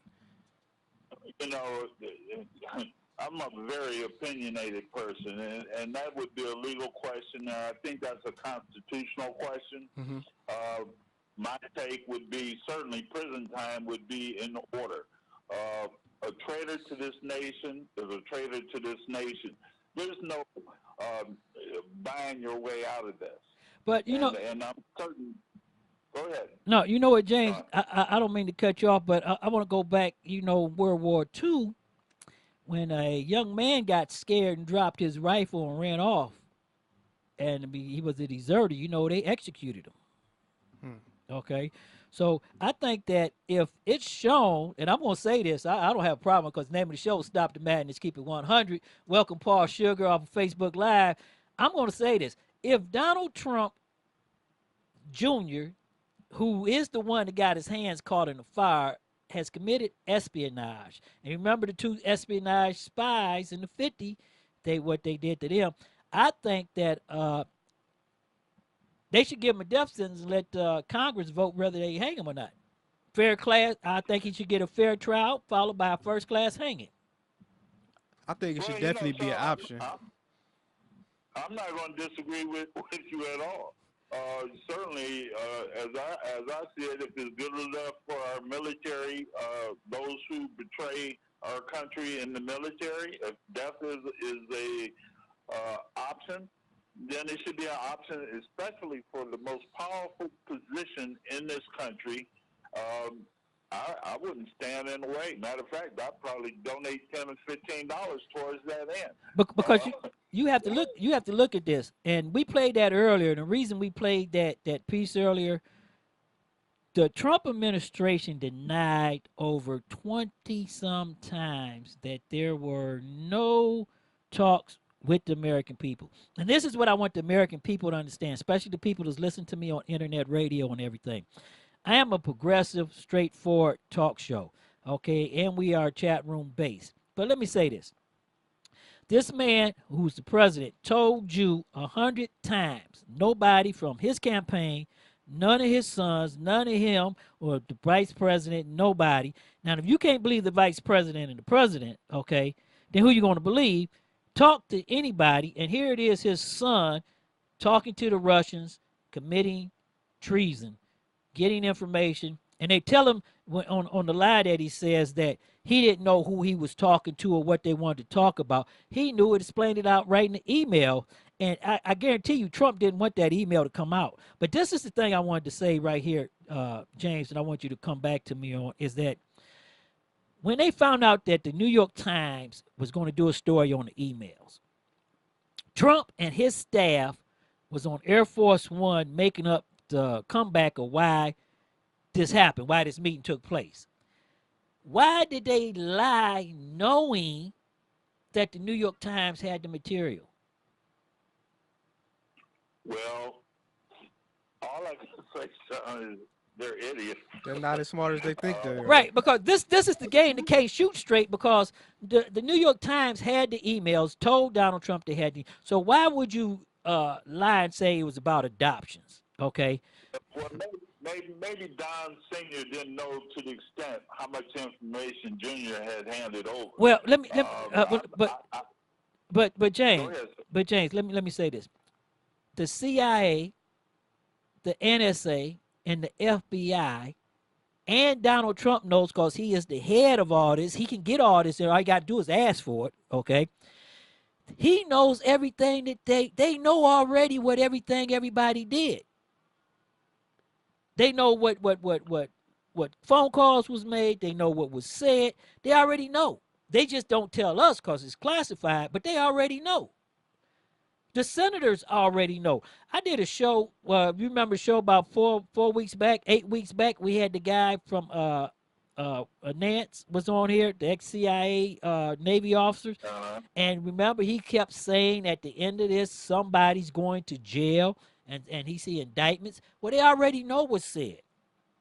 So the Trump administration need to come out and just tell everybody the truth, because there's no way to stop the truth from coming out. Well, I don't think it's them. They're probably on TV right now as we speak, putting a spin on just about every piece of information that has been released thus far. Fact of the matter is, Sean, what happened occurred. It occurred, like I said, during the presidential debates. Hillary Clinton illustrated each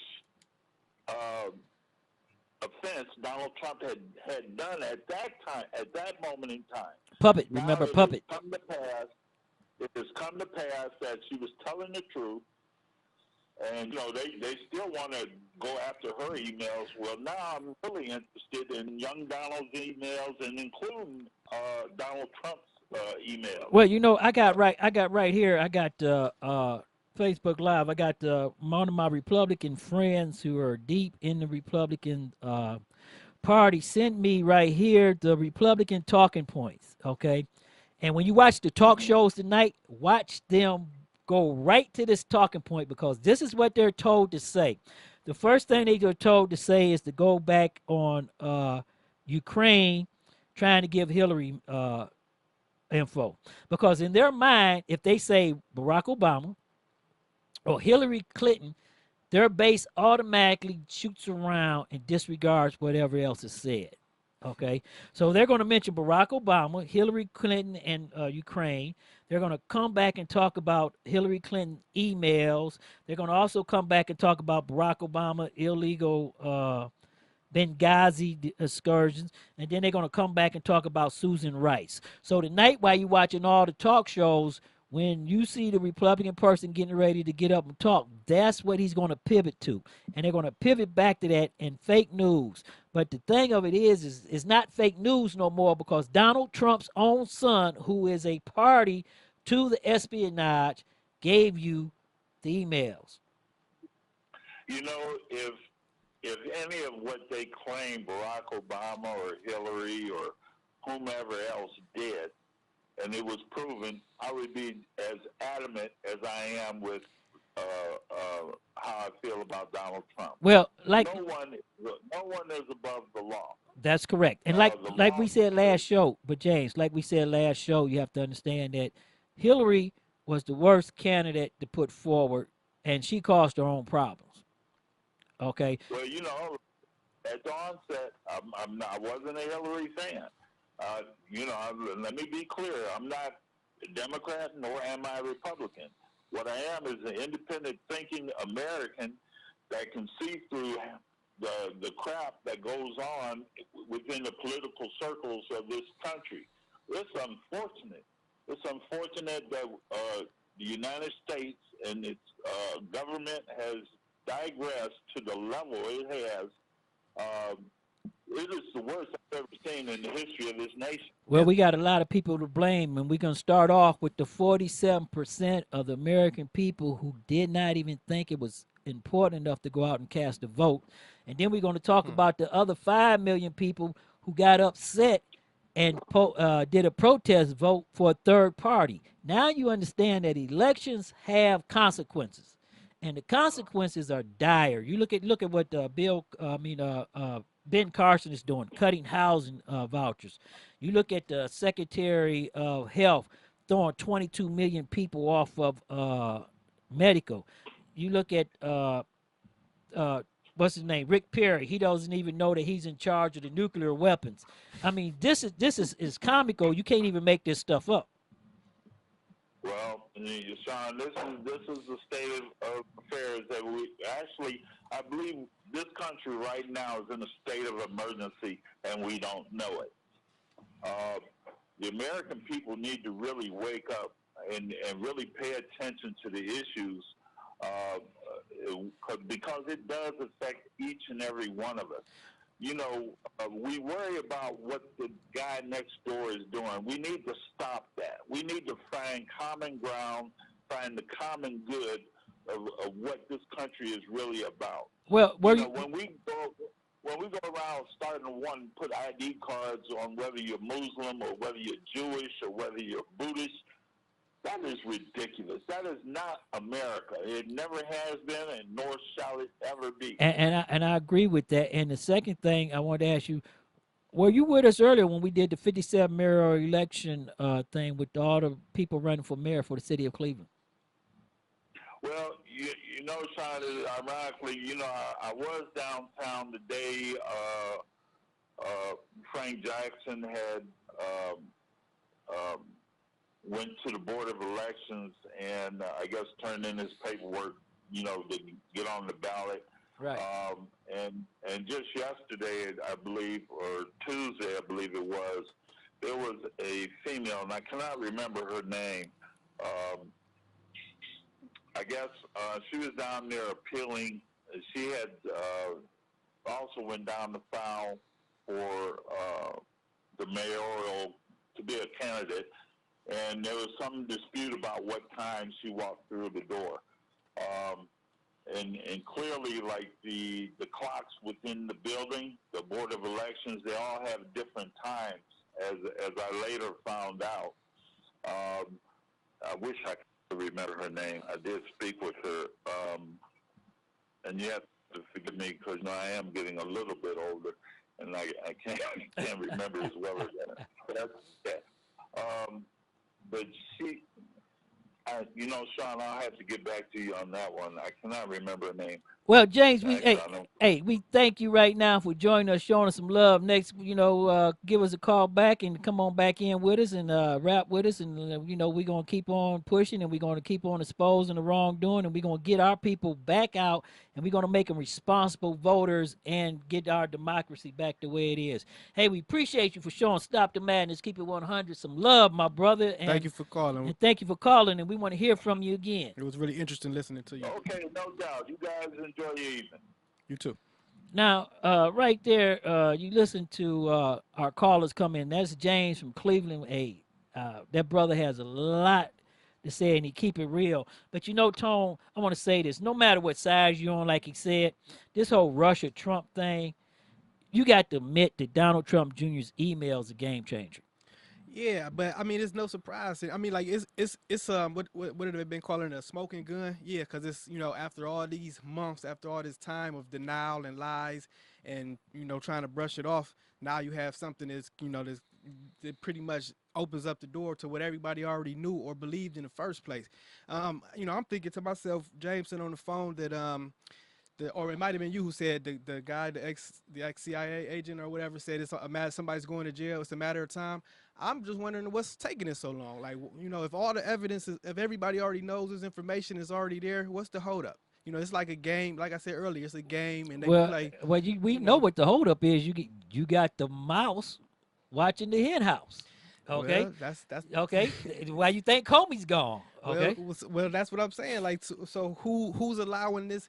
You know, I mean, I guess the whole nature of our government is that nobody shouldn't have so much power that they can do what they want to do. Not even the president. That's correct. You know? But it seems like he's doing what he wants to do. So what's going on? When you have people who are scared. See, this is what happened here, and everybody has to understand this.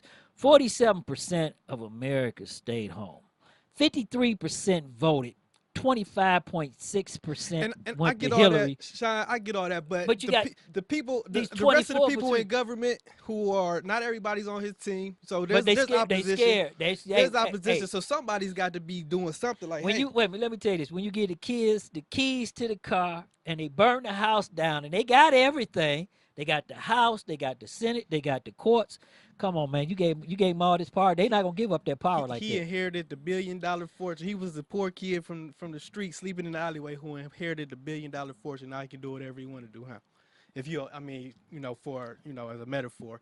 I don't get it, like how to, you know, not even just Democrats, you know, Republicans. He's got opposition within his own party. Republicans that don't support him, who don't like him, but they all agree with him. Look at the health bill. They all won't come out, and they all going to fall in line. See, this is the problem right here.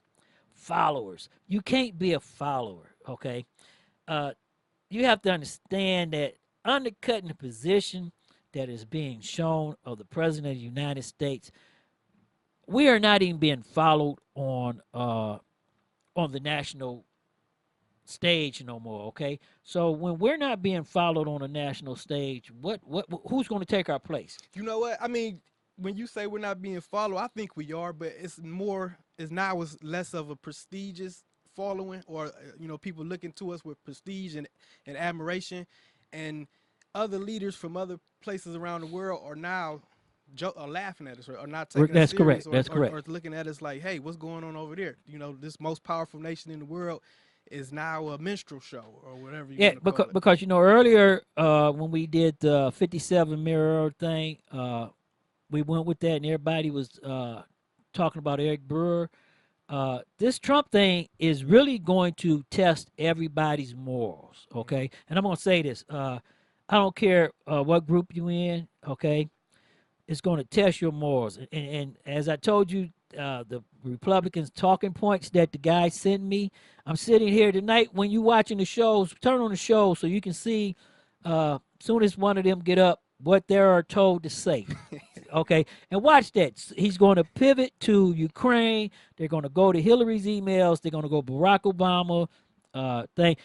Mark, watch what I just told you, because this is what the talking points are given to them. And the guy faxed that to me, and I appreciate him for that, because as I said in the chat room, we have Republicans, we have Bernie or Bust, we have Black Lives Matter, we have police officers from all over.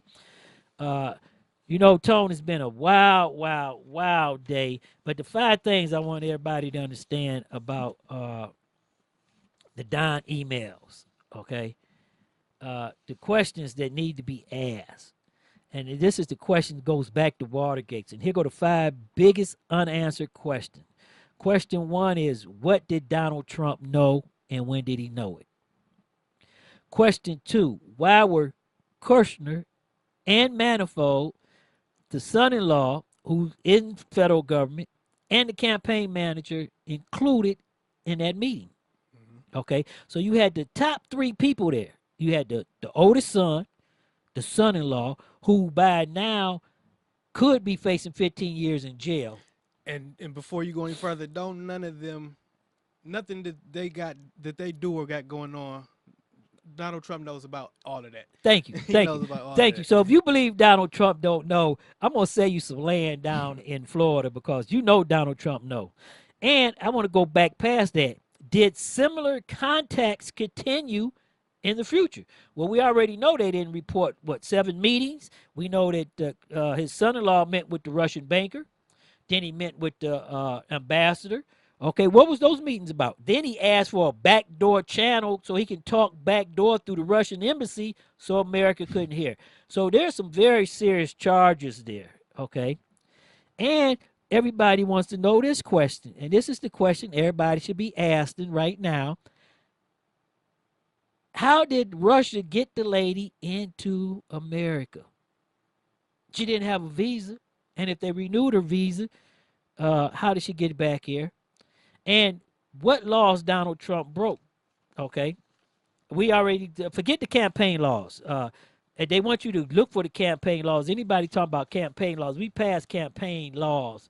Okay, we're talking about espionage. So, and I'm talking about at this point, he's not even what 6 months, maybe 6 months, 7 months into his presidency. And remember, hey, but you know, karma. Let me tell you about karma.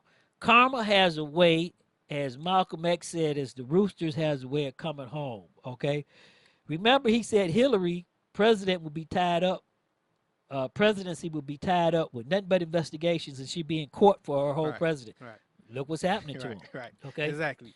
Remember, he talked about Hillary's emails. What is his undoing? Exactly. Email.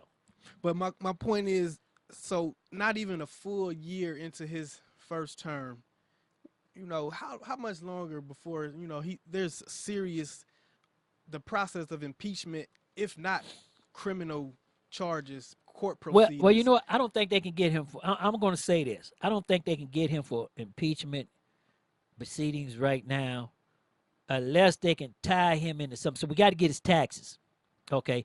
Unless they can tie him into something. Now, Donald Trump Jr., they got him right now. Has there ever been a president with this much scandal in their first half of their first year? The only president that they could even think of is Richard Milhouse Nixon. Okay. Right. And we know what happened there. The vice president went to jail. Right. Okay. That's how Ford got there. Nixon was going to go to jail because under the law, you cannot indict a sitting president. Okay. Okay. So he has to be impeached. Okay. But once he get impeached, there's nothing to say you can't indict him. But Ford made the commitment to pardon him. Right. Okay. Right. And you know if Donald Trump has to resign or get impeached, you know that they're going to pardon him, especially with his son-in-law facing the death penalty for possible treason or espionage. Right. You know he's going to pardon him. And that's another problem, you know, back to talking about the punishment, the appropriate punishment for treason. Like, you know, since these are high profile, you know, people, the president or his family, you know, these are usually the type of people who get spared that punishment. You know, they get they can buy it off, or they get a pardon, not a pardon in the sense that they get, you know, relieved of all the charges against them, but they don't get the most severe punishment. Time, right? They don't have to pay for the time. Right. You know, at a minimum, we know that Donald Trump campaign was willing to conclude or act as a agent for the Russian government. But today's news show that it may be substantially worse than that. Okay. It isn't just that the Trump campaign was prepared to welcome assistance from a Russian source. It was prepared to welcome assistance from the Russian government, to bring in a foreign government into our democracy and to allow them to break democracy and to bring down. And that's what happened right now, because guess what? Right now, nobody believes in any of the institutions right now. And then cover it up and hide it. So that's conspiracy. That's a conspiracy situation right there. I don't know. I mean, and then you have to look. They having their way right now. Man. Right, but you have to look at this also. As I told everybody before, these young kids are not going to war. You gonna have to arrest them and chain them down. They're not going to war. Okay, so all the daddy war bucks going to be up there. Everybody might have to re-up. But you know, top Republicans, Congress Republicans were told the Russians was trying to get involved in our election. They didn't do anything about it. President Obama, I think, should have did more. I think he should have just came and bust the door down and just did what he was supposed to do. Well, I mean, you're right. Everybody should have did more. Everybody should have said something from the beginning.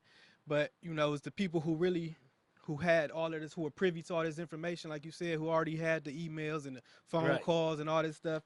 You know, even if it was classified in a situation like this, you know, there has to be some type of regulation or ordinance that says, you know, this becomes declassified for the security of our nation, you know, because we can't have this person get into power and go on for as long as he's able to before anything comes about. So, but I just want to leave everybody with this, and I want you to think about this tonight before we go off the air right here. I want to say this. This is obvious, very high level and sensitive information, but it's part of the Russia and its government support for Mr. Trump. We need to meet with you and sit down and talk about information against your opponent, Hillary Clinton. And that's part of the email from the Russians to Donald Trump Jr.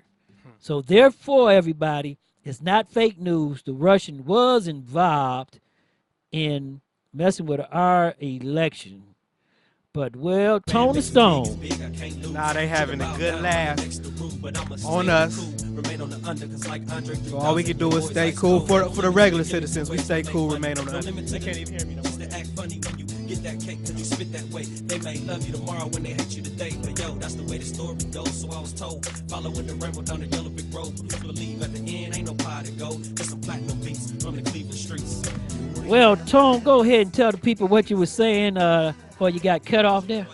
Oh, I was saying, take heed, listen to the words in the song, stay cool and remain on the under. That means take care of your business and keep everybody out of your business as much as possible. And don't be a part of the show. Don't be a part of the comedy show. Hey, James, thank you for giving us a call. D Knowles in Tampa there at the Caldwell's family reunion. I hope all y'all have fun. I hope y'all watching. Hey, we sent our love from Cleveland, Ohio. Gerald Hall, we need you to come on and sit in the studio with us so we can talk and rap about some good old days and talk about what's happening here with the crime and the kids. Barb Shepard from Cleveland, thank you for showing us some love. You too, Snapchat, thank you for joining up with us. You can catch us on demand in SoundCloud. And as always, I want everybody to know that here at Stop the Madness, Keep It 100, we love having you with us. We are a web-based internet radio show broadcast out of 17 cities. You can catch us on demand on SoundCloud, Mixcloud, Vidimo. We're on Facebook, Twitter, and we are in the cloud. Hey, I'm your host, Sean L. And as always, peace, love, and Doug Million, get back in the chair. See ya. Quit running from Sax, man. Facebook Live, thanks for tuning in. Another.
You've been listening to Stop the Madness, Keep It 100 on STMK Radio 100.